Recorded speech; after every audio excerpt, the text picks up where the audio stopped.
you for visiting this channel. In this video, I would like to share with you how to propagate and care for this stunning philodendron, the Prince of Orange.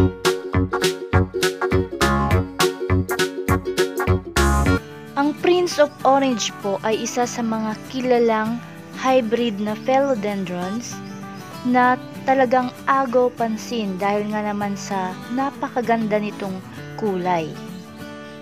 Nakaka-amaze po talaga ang tanim na ito dahil sa paiba-ibang kulay ng kanyang dahon. Kapag bago pa lang po yung dahon niya, yellow-orange po siya.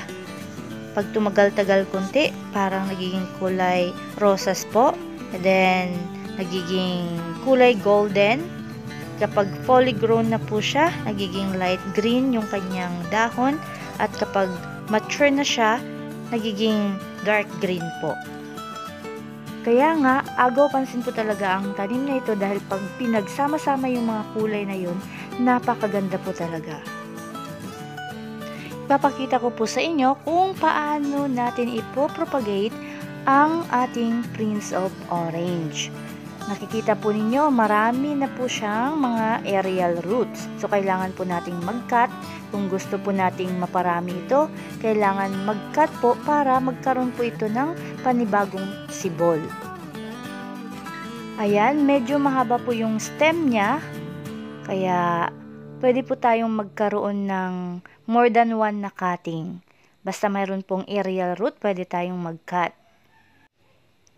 Ika-cut po natin siya below the node at dapat may ugat po para mabuhay ito. Okay, ito isang cutting po natin.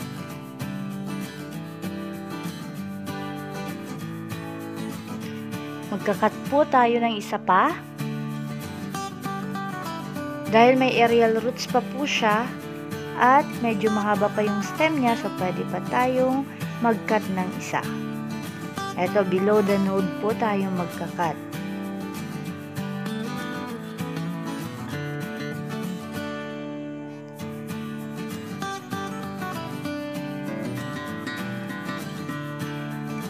Okay, ito na. So, we have another one.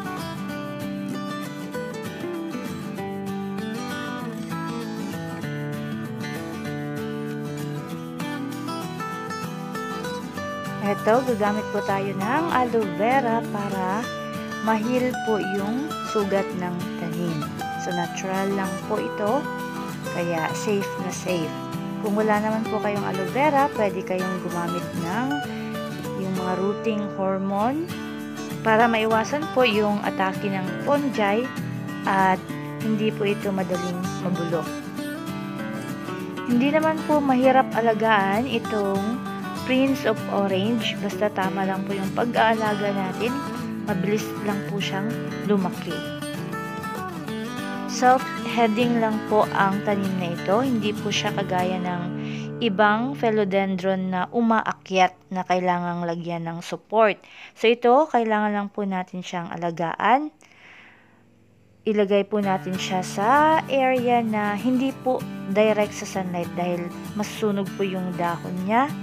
So, doon lang po siya sa area na filtered yung light. Gusto po ng tanim na ito na nami-maintain yung moist ng kanyang lupa. Pero, ayaw po nito yung sobrang basa yung lupa niya, kaya avoid po natin yung pag-overwater. At kailangan po natin gumamit ng well-draining na soil mixture para hindi po mag-stuck yung tubig sa kanya. Ito, gumagamit po ako ng mixture ng coco husk, garden soil, na may halong rice hull, at coco peat. So, halu-haluin lang po yon. Maganda po yung mixture na ito kasi nami-maintain po nito yung moist ng lupa. Ang pagdidilig naman po sa halaman na ito ay pwedeng every other day kapag nasa tropical place po. Ang common na problem kapag na-underwater siya, nagiging yellow yung leaves niya or nagiging brown po yung kanyang dahon. Kapag nilagay naman po natin siya sa shaded na area at hindi po siya nakaka-receive ng light, nagiging pale naman po yung dahon nito.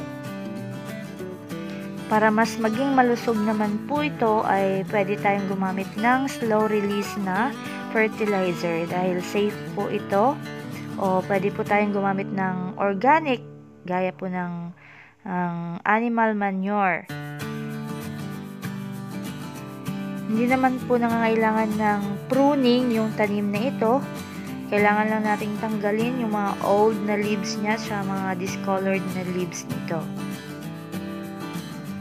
Tamang amount lang po ng fertilizer yung kailangan nating ilagay para maiwasan pong ma-deform yung kanyang mga dahon, at pwede rin po nitong ikamatay kapag sobra po yung nilalagay natin. Gusto po ng tanim na ito yung humid na condition, kaya kapag sobrang mainit po yung panahon, pwede tayong mag-spray ng tubig sa kanyang mga dahon. Narito po yung mga parent na Prince of Orange. So, ganito po ang mangyayari kapag nag-cut tayo. Magkakaroon ng panibagong sibol at mas marami po tayong maha-harvest na Prince of Orange. Kaya maganda talaga kapag nagka-cutting po tayo. Eto nga, pwede na rin po ulit itong i-cutting. Ito ring isang ito, pwede na rin po tayong mag-cutting dito. Ayan, pwede na nating separate itong anak niya sa kanyang parent. So, madali lang naman po yung pagpaparami ng philodendron na ito. Alagaan lang po natin ng mabuti. Maraming salamat po ulit sa inyong panunood.